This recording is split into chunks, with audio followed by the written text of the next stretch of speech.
Assalamualaikum warahmatullahi wabarakatuh. Perkenalkan, saya Aulianita Putri dari Universitas Pancasakti Bekasi, program studi Pendidikan Ekonomi B. Kali ini saya akan sedikit menjelaskan mata perkuliahan dasar-dasar pendidikan dengan tema materi Pendidikan dalam era globalisasi, milenial, dan pandemi COVID 2019 dengan dosen pengampu Ibu Ade Purna Damayanti MM. Yang pertama, kita masuk ke bab 1, yaitu latar belakangnya. Sedikit saya menjelaskan, pendidikan merupakan faktor utama dalam membentukan pribadi manusia, karena pendidikan ini sangat berperan dalam membentuk baik atau buruknya pribadi manusia menurut ukuran normatif. Kemudian rumusan masalahnya, kita bisa mengetahui bagaimana pendidikan di era globalisasi, era milenial, dan pandemi COVID 2019. Kemudian tujuan dan manfaatnya yaitu mengetahui proses pendidikan dalam 3 era, yaitu globalisasi, milenial, dan pandemi.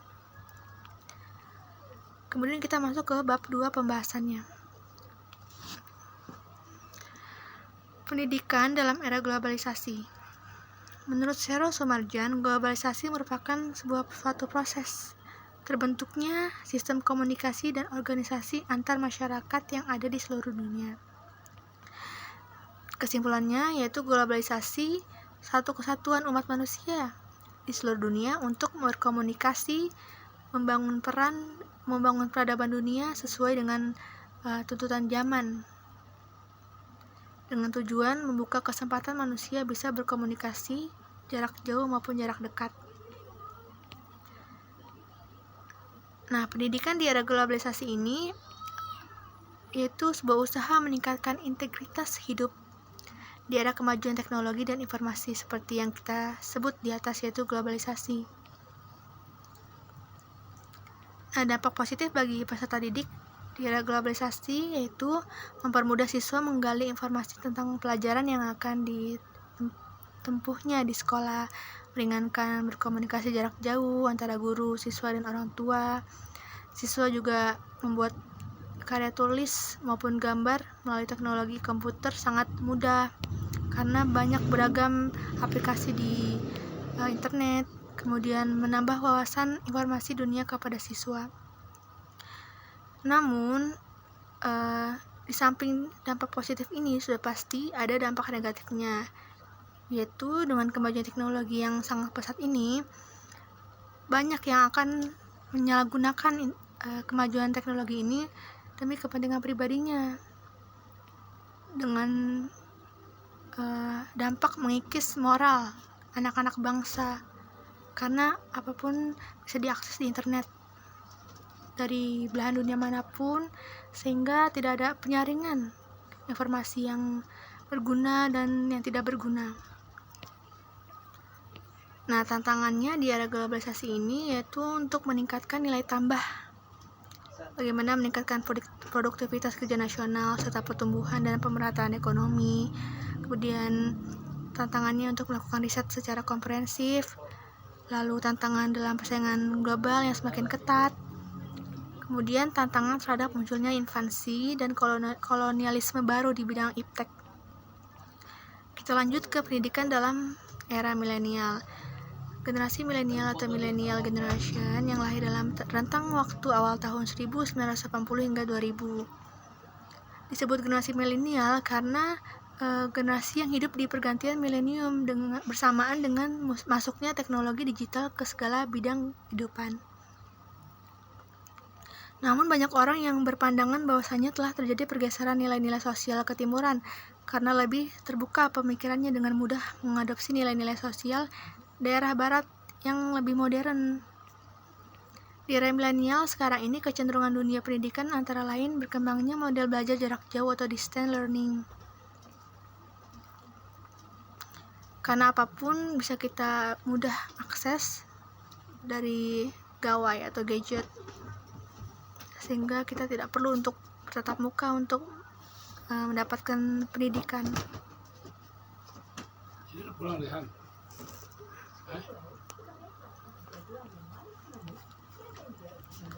Diharapkan perkembangan pendidikan di era milenial dapat membangkitkan semangat belajar siswa, karena sesuai dengan perkembangan zaman karakteristik siswa dan perkembangan ilmu pengetahuan serta teknologi saat ini, agar guru bisa lebih kreatif, dapat menggunakan strategi, metode pembelajaran yang tepat dalam proses pembelajaran.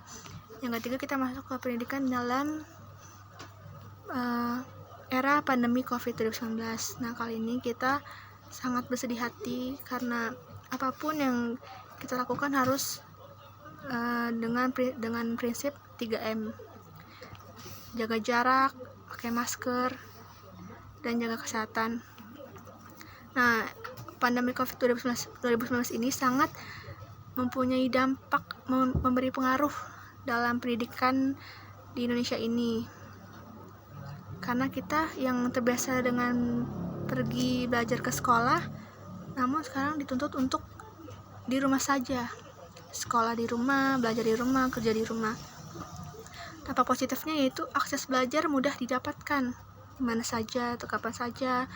Kedua, peserta didik tidak harus mengeluarkan biaya ongkos untuk pergi ke sekolah atau ke kampus. Kemudian memicu percepatan transformasi pendidikan dan lain-lain.